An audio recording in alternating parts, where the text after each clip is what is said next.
So we got a blaster here. We got the old piston.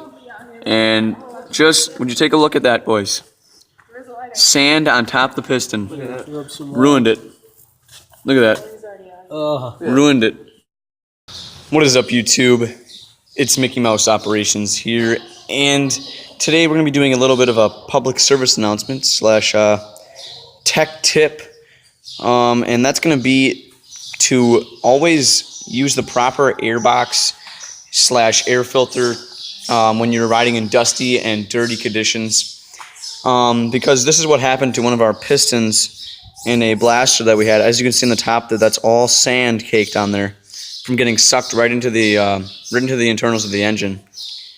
I'm gonna see if I can find the ring that cracked. Oh yeah, right there. If you guys can see that right there on the top, the piston is kind of has a lip on it, and the ring just decked. And the ring broke. So that's what happened. And then the four-wheeler completely lost compression. The ring got seized to the side just because of the sand. That was in the span of maybe 4 to 5 hours. We're using that air filter. As you can see, the air boot is just completely caked in dust.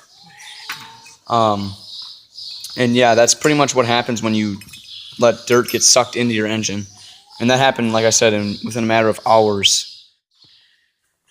Yeah, this was the quad that the piston was in. As you can see, we put a new jug on it, new piston.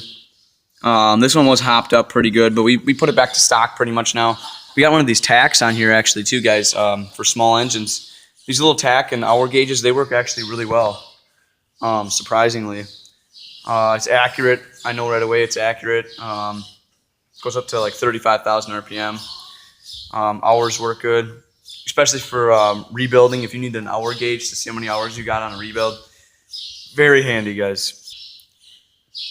Also, guys, here's another piston that I had from a blaster, and this is because of overheating. So that when you don't use a premix or when your oil injection does not work, this is what happened to this piston right here. As you can see, the entire other half of the skirt of the piston shattered, and then the rings got seized tight to the piston, which caused it to have no compression. And I don't even know where the other piece of that piston is. It could be in the bottom of my engine still, and I'm still running it, but this is when I got it. This is what the piston looked like, because I bought it blown up. But always use some good two-stroke oil. Use a premix so this doesn't happen to your piston. So bottom line, guys, do the right thing. Use the right airbox. Premix your oil in two strokes. You don't want to have your pistons all messed up and stuff. Just something that I've learned over the years, you know, of working on these things and rebuilding them.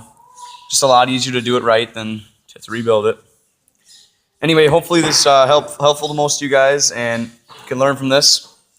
Also, make sure to subscribe and check out the channel for more videos. I'll see you guys next time.